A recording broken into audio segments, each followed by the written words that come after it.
Hi, everyone. I would like to welcome the class to Peri-Implantitis lecture. We're going to be going over this in three parts. The first is diagnosis and how we recognize it, how we define it, and what is the prevalence, because you'll often go to a lecture and hear that 80% of implants are failing because of peri-implantitis or some kind of other absurd claim. And you need to learn how to recognize it so that you can actually figure out how to treat it.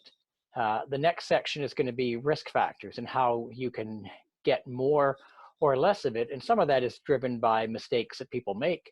And we're going to try and teach you how to avoid those mistakes.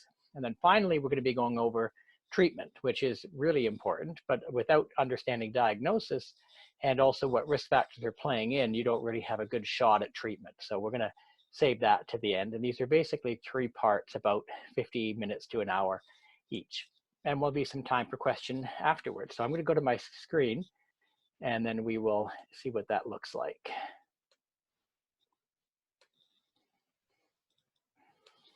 Good. So peri-implantitis, I like this slide because it actually shows the reality that we have now. It used to be that it was all good and it was easy and everybody should just pick up a drill and start putting implants in it. You know, anybody can do it. It's all easy. It all works. And now we're at the stage where bad things can happen. As you can see the slide on the right there that says the Jedi dark side of implant therapy. And it is something that is very common now. So, and again, this isn't going to be your typical implant presentation. Why is that? Because most implant presentations are all about this. I have my beautiful cases. I show you, how it works and I say, do it. And what I do instead is I look at numbers and facts, and I've done over 10,000 implants. We track 25 variables on each implant. So we know if we do one thing, we find an outcome maybe changing 1 or 2%. And then I know that I won't do that again because I don't like having a 2% failure instead of a 1% failure. And with that collection of data, we've been able to publish studies that look at implant outcomes. So we published a 99% survival study here, and importantly, relating to the peri-implantitis question, is this really important study here where we looked at the relationship between bone and soft tissue condition, and with that, we developed something called the implant mucosal index, which we'll see later on. As well, I've reported on the prevalence and risk indicators, which again is what we'll be talking about today. And I want to thank Dr. Cochran, who's one of the major leaders in implant dentistry, for his help with that paper. And of course, Ronan Ofik, the statistician in all of these. He's a brilliant statistician. And a lot of this work, that was us where we met the first time. A lot of the work was done basically over the internet. And we had published already these papers before we'd actually ever really met in person. And this is at the ITI meeting in Basel, Switzerland. So implants are resistant to peri-implantitis. Well, that's what we used to think back in the 90s. And von Steenberg, one of the big researchers in the area, was basically quoted as saying that, well, showed that, there's almost normal bone remodeling even in patients with high plaque score. And he was quoted as saying that they're resistant to peri-implant disease. But let's take a look at that. And that's true if we're dealing with machined implants, because you can see this mouth here. We have complete terrible oral hygiene. So using a machined implant in a fully edentulous patient, 8 years down the road, even you can see the calculus on the radiograph, there's no bone loss. So what about today? Well, this is more like a current situation. First off, you can see right away there's a soft tissue condition. There's a dehiscence on the one implant in the bottom left. So we're not really resistant. So in this case, what went wrong? Well, it was extraction immediate implant in a patient with periodontal disease history and poor oral hygiene. So if you take teeth out and there's a lot of disease in the area, you're putting the implant in the same day. What are you putting it into? An infected site. And this is a rough surfaced implant. And so that's what we have, the 8-year reality today. And this is something that we're seeing a lot more of in practice. So what do I mean by that? Well, if I take a look at what comes into my clinic in terms of referral, we get these failing implant exams. I used to get 5 a year, then I got 5 a month, and currently we see about 5 a week of these referred. And it's been estimated that even back in 2013, there's going to be 250,000 of these developed every year. So this is something that it is timely for all of us to learn about. So here's a typical referral. We had a really deep pocket, a 9mm pocket. We had pain and suppuration. We had 40% bone loss. And that's a gut of Perca point you can see just on the corner there. So what do? Do you maintain this? Do you repair it? Do you remove it? Well, it depends. What's the downside of removal? First of all, it's a negative experience. Already the patient doesn't like me because they're having a problem, but if I tell them it has to come out, it means their investment is lost.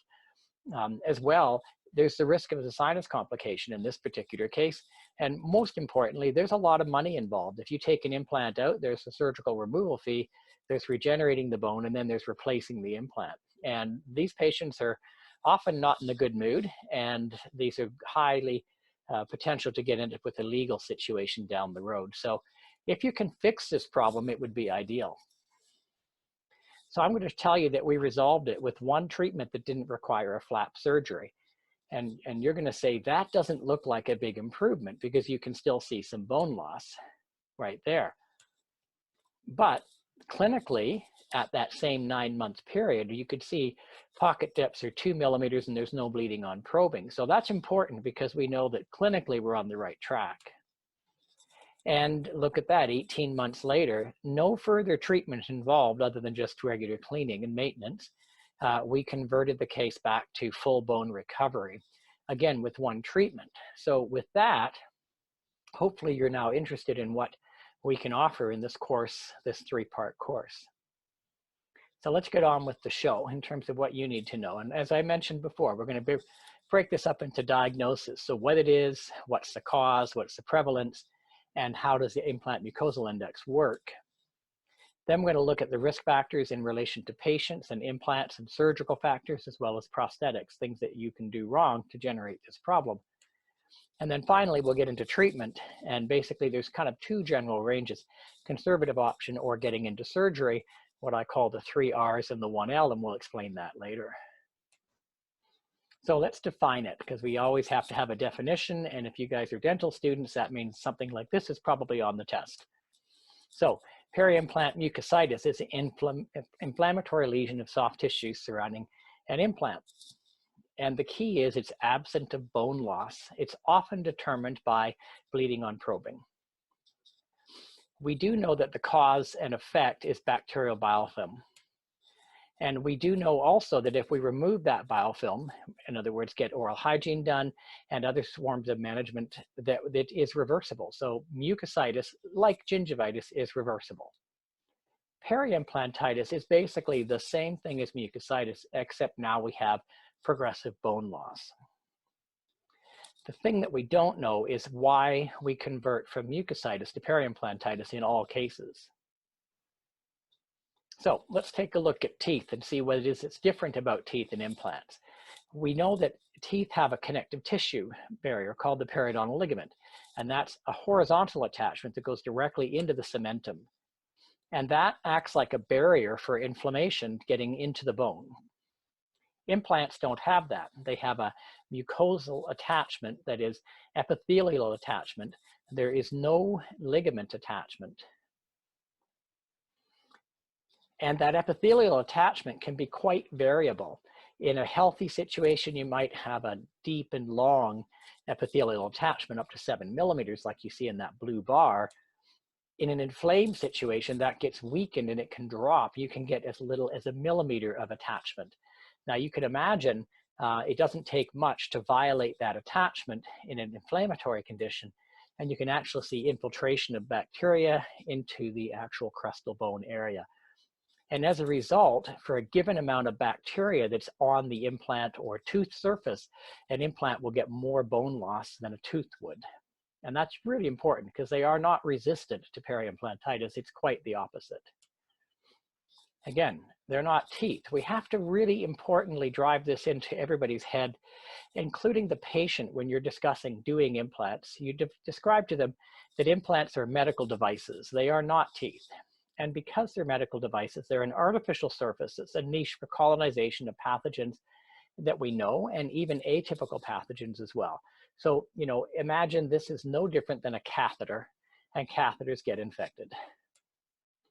So what bacteria are causing the infection? Well, from good old microbiology and periodontal disease studies, we know that this group over here is the, general bad actors for periodontal disease.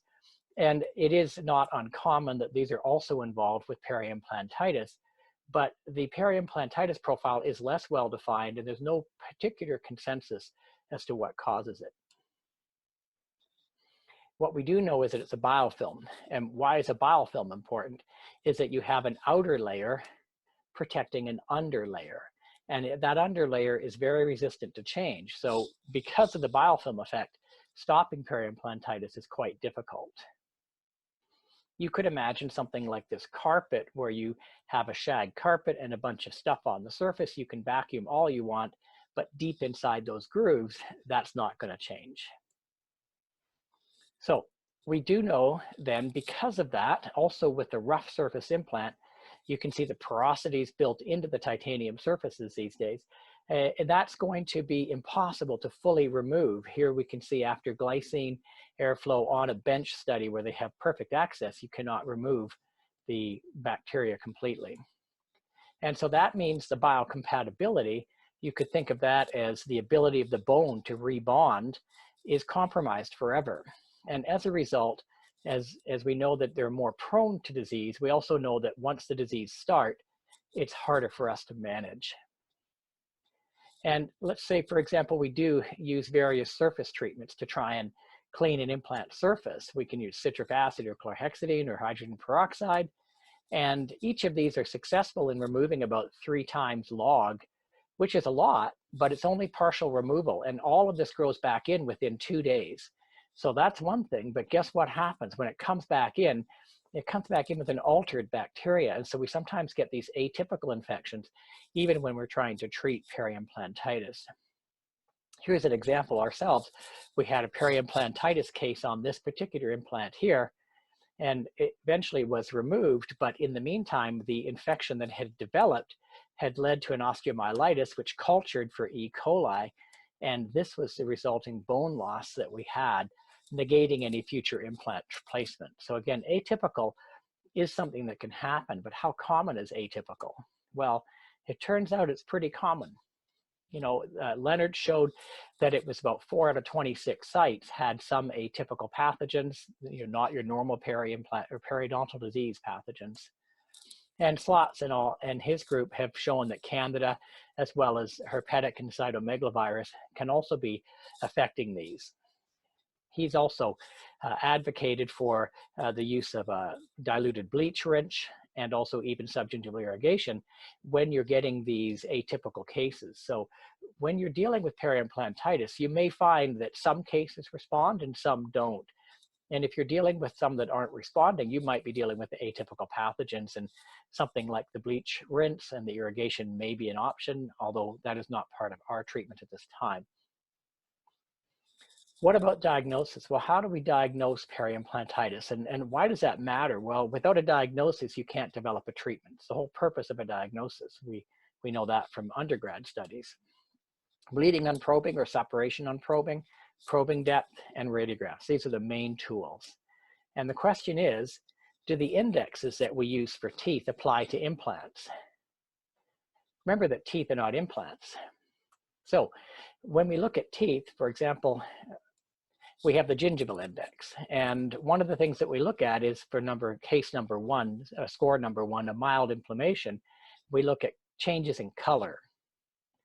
And sulcus bleeding index as well. Bleeding scores 2 through 4 rely on a change in color. And you can see on that photograph, there's a gray color, which means that we can't use an implant area because the change in color is in part related to the metal structure underneath. So neither of these really apply to implants. What about probing on teeth? Should we even consider probing teeth? There are people, and I think even U of A is one of the places that had suggested that you don't need to probe teeth or implants. And this is a paper that we wrote on that topic. So one of the things that we found was we looked at the arguments against it, and it is not valid. It doesn't damage the epithelial attachment because it's reattached within 1 day. It doesn't damage the implant, even using a metal tip. And you don't transfer pathogens because they do return to baseline. Remember, the pathogens are in a biofilm, and that is very resistant to change. But why is probing important? Well, the argument to do probing is that radiographs. So what do I mean by that? Well, if we take a look at the picture on the left here, we can say very specifically that there is bone loss. It's, I would say, about 2 millimeters. We've gone down to the first thread. On a Straumann implant, that's about 1.8 millimeters of bone loss. So we can be very sure that bone is really missing, and that's called specificity. But what we don't know is how sensitive we are with our information. In other words, we might be underestimating what's going on, because if you look at this clinical picture, that is the same case, and you can realize that we've actually got 5 threads of bone loss because the radiograph is underestimating what's really going on. So in the absence of probing, you don't really know what's going on. You cannot rely just on radiographs alone. One thing about probing, though, is it's relative. For example, if you look at the picture here, you can see there would be a deep pocket on the mesial, or the proximal surface rather, and a very shallow pocket on the facial surface. And it's a function of the depth of the implant and the depth of the adjacent teeth. So it's also a function sometimes of the abutment design, which is hard to get around and measure, and the emergence profile. So it's really relative. And as well, remember that the epithelial attachment can change in a couple of days from 7 millimeters to 1 millimeter if it's an inflamed condition. So the pocket's highly variable. Let me give you an example here. This is a tooth 1-2. It's an implant, and it was placed by me about 20 years ago. And it was a case where there was a previous implant that had failed, and because of that, there was a lot of bone loss, and this was before we could do bone regeneration. So what we have here is a very deep pocket, but no bone loss. If we look here, you can see at the level of the first thread, there is no bone loss. And that case has been stable for 20 years, yet it measures a 9 millimeter pocket. So radiographs are important, but rather pocket depths are important, but the absolute value is questionable. So what number matters? Well, what we can say is that you need to be able to compare the pocket depth between the patient over time, and that becomes meaningful. So if it goes from a 4 to a 6 to an 8, you have a change in progression in that individual patient, that's useful. But you can't really say that an 8 millimeter pocket on an implant is disease, so it's not diagnostic. And you can't look at studies and say that, you know, on average, a 6 millimeter pocket leads to this problem.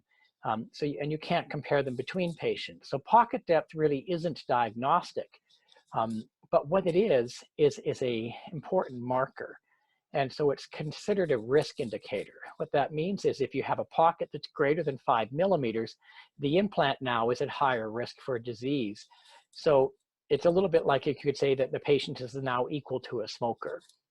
So again, keep in mind 5 millimeters pocket depth is a risk factor for peri-implantitis, but it's not necessarily a diagnosis. So unlike teeth, where you could say, you know, a 6 millimeter pocket is indicative of disease. What about bleeding on probing? Well, that's information that we do get from probing. And one study says that bleeding on probing happens to be 81% of implants. And yet that same study, Cecchinato's group, showed that even just using 1 millimeter as a threshold, they only had 4% of implants that actually had peri-implantitis. So there seems to be a disconnect between the bleeding probing and the actual progression to bone loss in that particular study. And there's a disconnect in the literature as to how often mucositis happens, because this other study by Ostman shows that it only happens at 9% of implants. So what's going on? How come we have this huge range in diagnostic ability of bleeding on probing? And that is because probing is highly variable. This is probably the most important paper that came out in 2019. I'm going to suggest that Bernie puts this in your literature pack. I think everybody should read this study. So what they find is that the width of the tip and the pressure is very important to generate something called probe tip pressure. Now, the reality is almost every study published on implant dentistry doesn't report the use of a controlled force, and doesn't report the size and diameter of the tip. A lot of them don't even go so far as to say what probe was used. But it turns out that there's a special pressure number, it's 120 Newton centimeters, that is ideal for minimizing bleeding on probing around implants. And you can achieve that with a 0.4 millimeter tip and 15 grams of force. And that's been shown to limit false positives. Now, if you use a UNC tip, the one with the multi-gradations, which I think is common on a lot of trays, you're going to be using a 23 grams of force. And if you're using a big clunky plastic tip, you're going to be using 34 grams of force. And that's to get the same 120 Newton centimeters pressure so that your diagnosis of the pocket is accurate, but you're not creating a lot of bleeding on probing. The interesting thing about this study was it found that almost everybody was probing 2 or 3 times higher than they need to. And that was including hygienists, periodontists, as well as dental graduate students. So there's no question that bleeding on probing is in part generated because of too much probe pressure. So if we use bleeding on probing in a study, we'll often find that we end up with what we call a binary scale, bleeding yes or bleeding no. And if we're doing that, studies don't show any correlation with bone loss. So that's one of the problems in the literature, and that's why mucositis converting to peri-implantitis right now has been extremely poorly defined in the literature. So using the existing indexes of the bleeding on probing and some other scores for radiographs, it turns out that only 52% of people agree on a diagnosis. So, flip a coin as to whether you have peri-implantitis. That makes it very hard to design a treatment plan. So what is the value of bleeding on probing though? Well, it can predict about 1 in 4. So it's like a 4-sided dice. You got a 1 in 4 chance if you see bleeding on probing of predicting that you're going to get peri-implantitis. So that's not very predictive. It is improved if you have known risk factors like smoking, perio disease history, and if you have longer follow-up. And that's an important point, the 3-year follow-up or longer. Peri-implantitis doesn't happen in 1 or 2 or even 3 years. It's really more like a 5-year and up problem. So if you're reading a study and they talk about one implant design being better than another, or using a one-time connection on an abutment and never taking it off and showing how that is a better effect, if it isn't a 5-year and longer report, it's meaningless with regard to peri-implantitis. So you should pretty much ignore all data below 3 or 4 years. What bleeding on probing does help you do is if it's negative. So in other words, if there's no bleeding on probing, that's a healthy implant. And that's important because we're going to learn about whether we treat healthy implants and what we should and shouldn't be doing. So there was one index that was developed that modified, instead of using bleeding yes or no, it used an ordinal scale. And this was done in 1987, and it was specifically designed for an index for implants. And so you can see how they have isolated bleeding spots or a confluent line or heavy bleeding. Now, they didn't use a probe to find a defined force, they just did a sweep. And so although this is more sensitive because we get a more true positive when we know that we have, say, a level 2 or 3, it still cannot be very specific because we're missing something.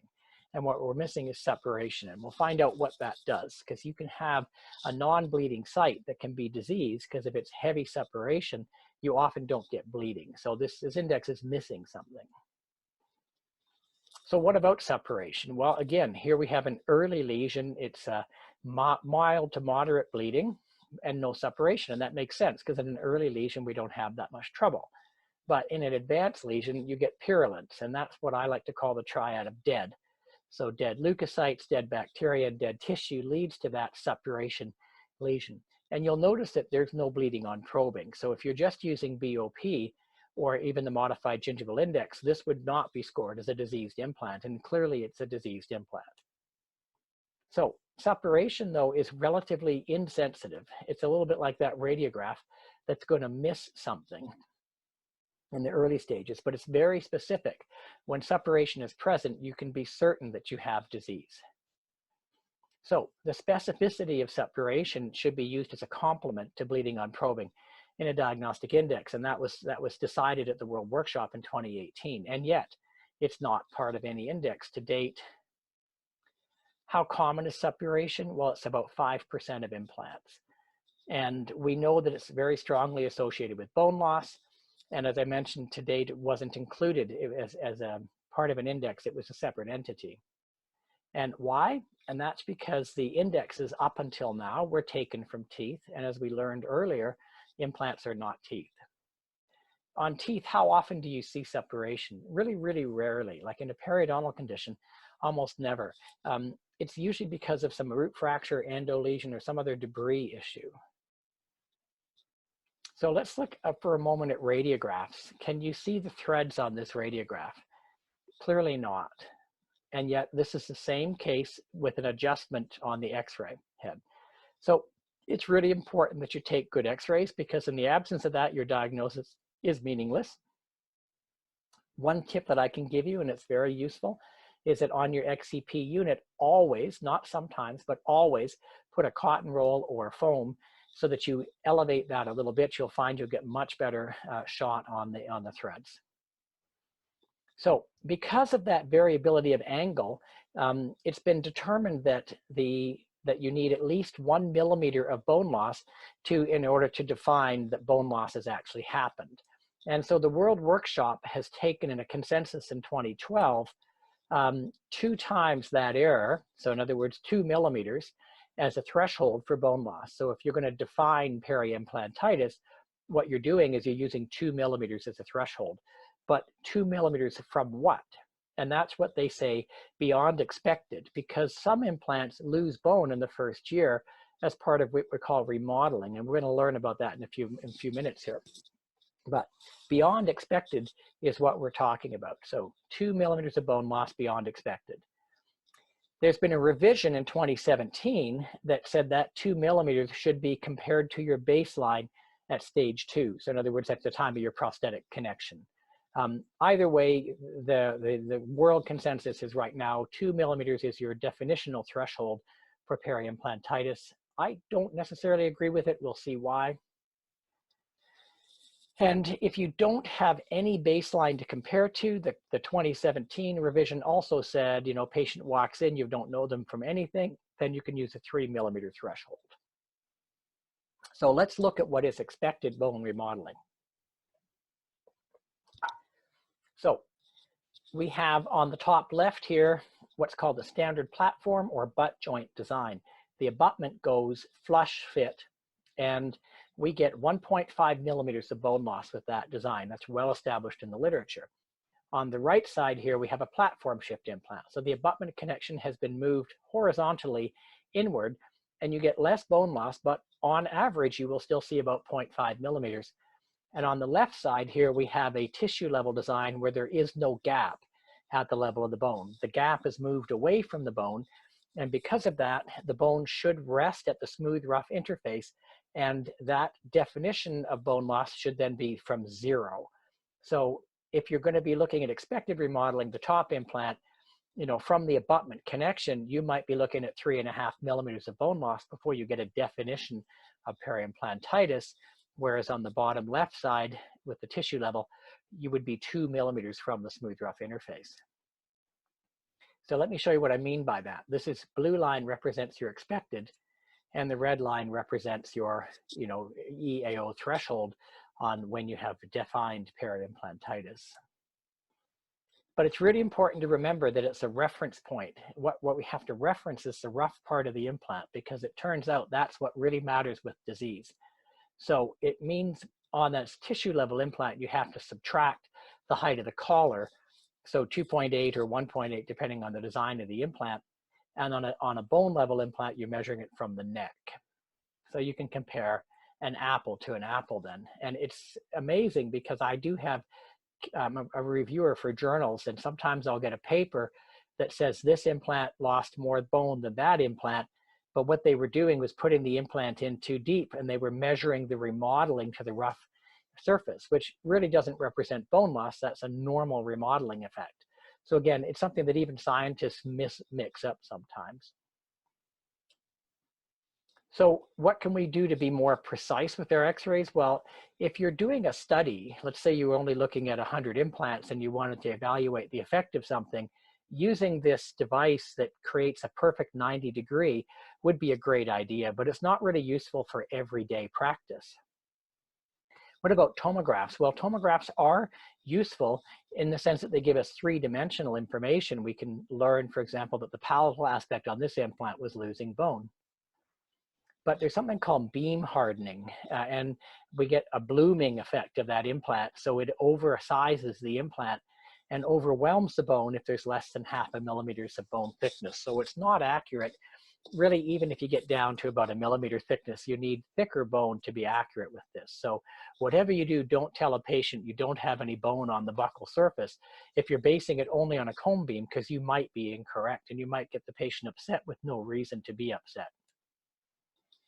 What information does an X-ray give us is, well, it doesn't always tell us the shape, but what we need to understand is that most of the time the defect is circumferential. So you see that picture there on the left, there's a circumferential defect, and that's great. On a two-dimensional radiograph, it would look something like that, where you could figure out that there is probably a circumferential defect present.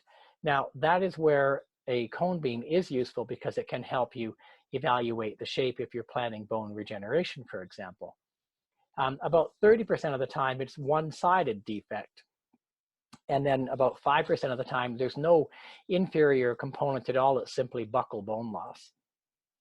If you're going to regenerate bone, in other words, try to save the implant with bone grafting, the best thing you can do is get a bundt cake shape where you have that self-contained defect. So how common is peri-implantitis? Well, the consensus in 2012 was that it was 10% of implants and 20% of patients, because often patients will have more than one implant, and so the prevalence is higher at the patient level analysis.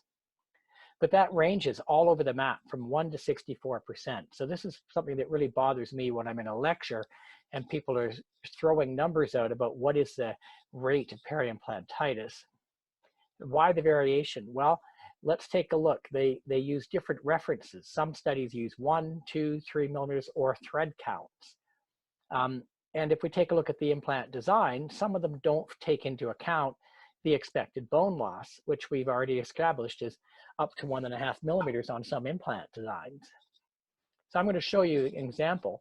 This study by Fisher looked at Straumann tissue level, which should have 0 bone loss, and they were using a threshold of 4 millimeters, which is a really high threshold. I mean, that's a lot of bone loss to use that as a threshold.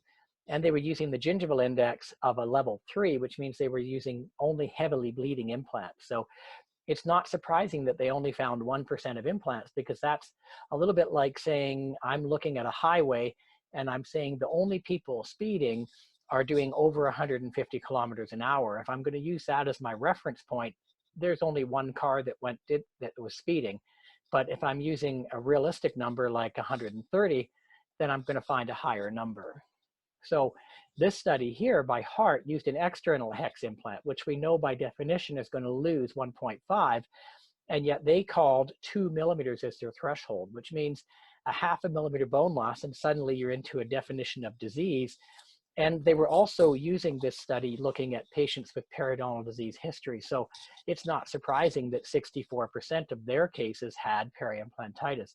And that's the problem in the literature, is it's not well defined. As well, do they use bleeding binary score? Like, what do they do? Well, in fact, I looked at this study from the consensus of 2012, and I read each study, and I found out that only one of them used an ordinal scale, which is that graded bleeding score. Most of them used binary bleeding, yes or no. Some included suppuration. 9 of them made binary bleeding with no reference to suppuration, and one of them had nothing to do with bleeding or suppuration. So you can see that the consensus is for the most part meaningless because of the quality of the data that's going into it. So here's our diagnostic dilemma. Probing is not standardized, and bleeding on probing, if you're using a binary yes, no, that is flawed. And even the latest consensus statement says that we should be using an ordinal scale. Suppuration is common on implants, and yet it's not included in any index to date. And bone loss needs to be standardized to the rough surface so that we understand when we have an exposed rough surface, because that's what matters in terms of disease progression. And the 2 millimeter threshold, although it's useful in definition purposes, I do not want to use that in my clinic, because if I'm waiting until there's 2 millimeters of bone loss, I think I'm catching it late. I'd much rather use a 1 millimeter or greater as my clinical threshold. And you'll see later on, I'll talk about our prevalence, and we use that 1 millimeter as our threshold. So what is that bone loss that we get? Well, in our study that we published in 2016, this is on almost 5,000 implants, we had a median bone loss of 0, which means most of the implants had lost no bone as far as 7 years out. What does that mean to us? That means that bone loss is not a function of time. Now that's very important, because there are people out there that are suggesting implant disease, peri-implantitis, is actually a rejection of titanium or some kind of oxidizing titanium problem, in which case you should expect it to be a function of time. So this would negate that argument. Now, the average in my practice was 0.4 millimeters, but that, you have to realize that averages are not very useful. What do I mean by that? Like my income and Bill Gates' income, if we average that, would be $2 billion. But I can tell you that my income is nowhere near $2 billion. So the one pulls the other. And it's the same when we look at this. Most of the implants had lost no bone, but about 5 to 15% account for most of the bone loss. And so that's what really matters. That's more what we call a frequency analysis. And what we really need to learn is how to identify these 15% that are going to be the at-risk implants. So let's look at this. This is something called the implant mucosal index. What we did was we modified the mucogingival index, which was developed in 1987, using that graded bleeding. So we have no bleeding, minimal single point, moderate multi-point, and profuse. What we did also was we added suppuration as the highest score. We did use a controlled force probe, which is 17 grams. And I want to point out that the tip on both of those were 0.45, which is equal to the near target pressure of 120 newtons. So ideal based on what Cha had shown us in that previous study. And we did vertical probing unless we could do limitations by the prosthesis all the way around the implant. So we define that as the implant mucosal index, and it is the first index that is, I would say, valid. So that's what it looks like. There's a healthy implant, no bleeding. This is still a healthy implant, but you can see a slight spot of bleeding, and it turns out that that's not so important. We don't care about a slight bleeding. This is a moderate multi-point bleeding. Now this is what we call IMI2, and ideally I'm hoping that you guys learn today, this is where intervention should happen. We have a very early bone loss here, moderate bleeding. If we fix this now, we can solve it. We can have even cases where there's no bone loss and yet we have heavy bleeding, but we know, as we'll see later on, that we will get bone loss eventually. So we have to get on these cases too.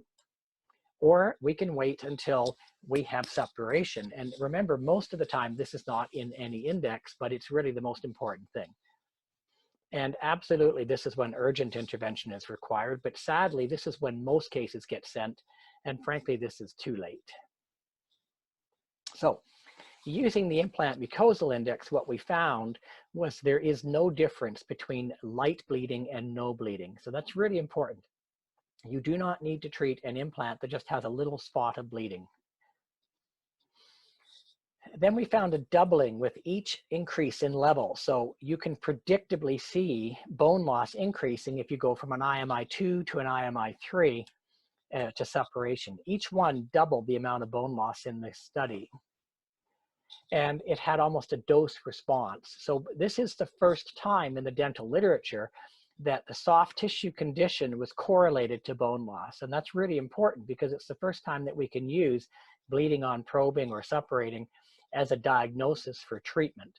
And again, the key is that you're using a controlled force probe and using a graded bleeding score.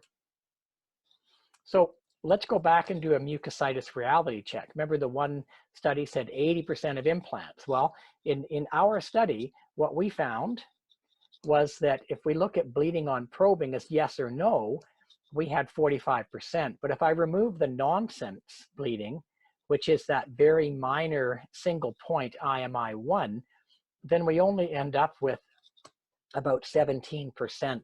That would be the top yellow, red, and orange bars.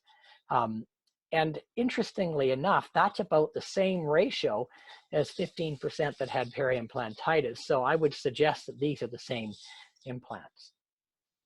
So what we've learned is that we should ignore light bleeding. We should intervene when we get to that IMI2. And we should not wait until IMI 3 or 4, because that's when we have to start heroics. So you can see the date here, December 2018. This was something like a Christmas present to me, because Alberto Monnier, who's one of the top researchers in peri-implantitis, took our index and evaluated in a dog study using spontaneous progression. And he compared it to all the other forms of measurement, bleeding on probing or the mucogingival index. And what they found was, yes, bleeding on probing responds early but drops off when suppuration starts, so it's a false negative. Suppuration, though, again, is absent early on but increases with time, as you'd expect. And what they found was it was the strongest correlation for the implant mucosal index and the bone loss. And they found that same dose response where they could predictably see more bone loss with each IMI score. And they concluded that this was the most accurate of the indices available and supports its use. So that was really a great Christmas present to me, because it shows that this index that we've developed is validated in an animal model. So let's go back and look at the EAO consensus of 20% of patients that have peri-implantitis. I've now done over 11,500 implants, and if 1 in 5 patients has peri-implantitis, for real, I would have 2,300 interventions coming into my practice. The reality is I'd be out of business. I think we as clinicians cannot and should not accept these vague statements that 10% of implants and 20% of patients are having peri-implantitis, because what it does is it sets the bar too low. We have to do better and not accept that as a statement, because it allows us to be lazy, develop problems, and then say, yeah, I'm average, so that's okay, don't worry about it. So let's look at my numbers. What we did was we looked at 1 millimeter or more of bone loss, and we used IMI 2, 3, 4, which means moderate to bleed, heavy to suppuration. So using that, we had an estimation of 3 to 6% at 10 years. I'm going to show you basically 6 to 7 years was 3%, and 8 to 10 years was 6%. So I think that's a more realistic estimate, and there are a few other studies that have reported similar numbers. But I'm going to not take a look at, I'm going to go back for 1 second. This is a theoretical peri-implantitis, because we've used a bone loss number and a bleeding number to give us an average estimation.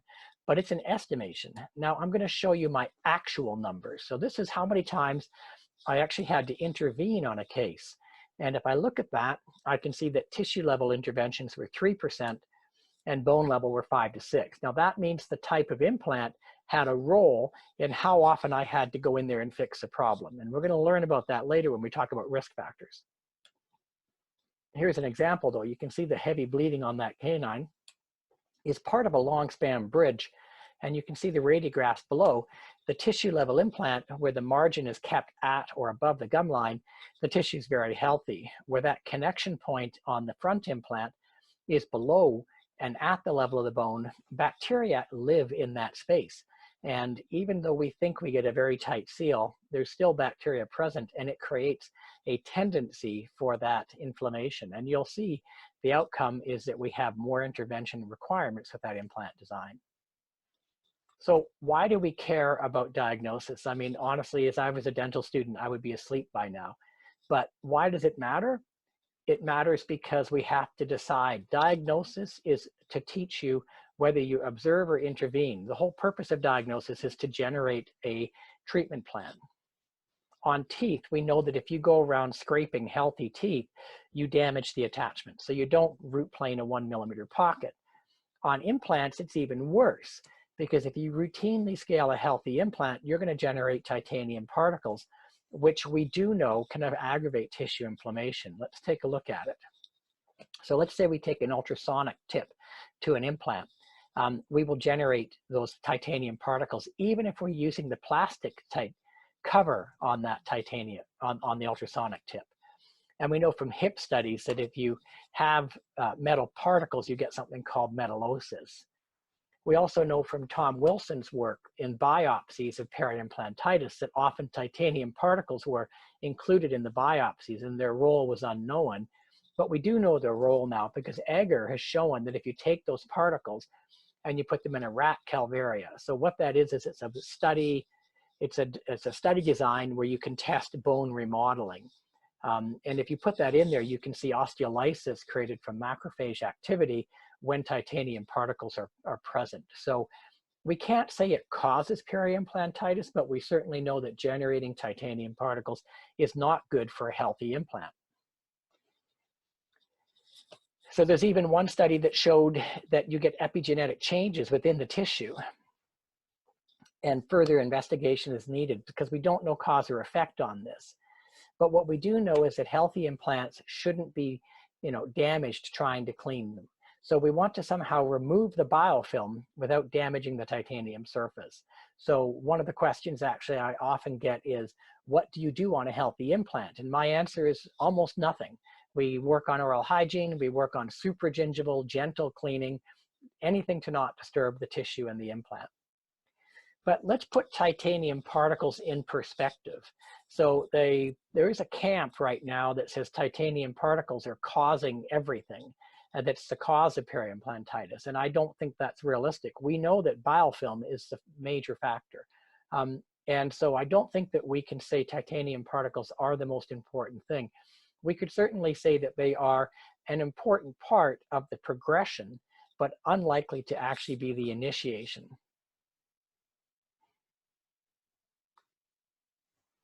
And the reason I say that is looking at this case right here, you see the rough surface exposed. How do we treat that? Well, we grind away at the titanium.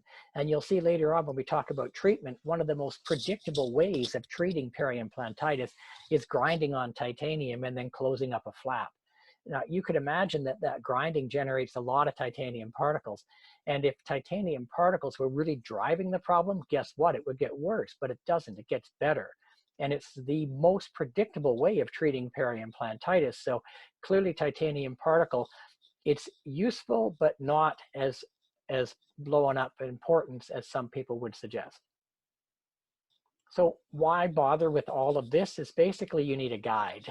You need to have some way of identifying early cases, moderate cases, and advanced cases to understand how to treat and create an intervention guide. And in fact, we will be giving you that guide as part of this course at the end. So we've developed this, what I call our DXTX guide, so diagnosis and treatment guide. So for example, a class 1 healthy implant, which means we have IMI of 0, or a very light bleeding point, IMI 1. We have less than 1 millimeter of bone loss, and our pocket is 4 millimeters or less. That's a healthy implant. We do nothing. We do some light deplaquing, a little bit of rubber cup prophy. If there is supragingival calculus, we might pick up a curette and remove the surface, but we're not going anything subgingival, and we're not damaging the tissue, and we're certainly avoiding powered ultrasonics. If we have a level 2, so mucositis, now we don't have bone loss that's significant. So at this point, we're looking at working on the oral hygiene, maybe adjusting the prosthesis, looking for cement. We might look at using something called the airflow, which we'll talk about. But again, we're not going to get in there with ultrasonics and grind away on titanium because we don't have bone loss yet. We don't need to get that aggressive. But I'm going to say stop at that level. And what we're going to do now is move on to risk factors. But I'm going to stop this presentation and pick up again later so you have 3 one-hour sections.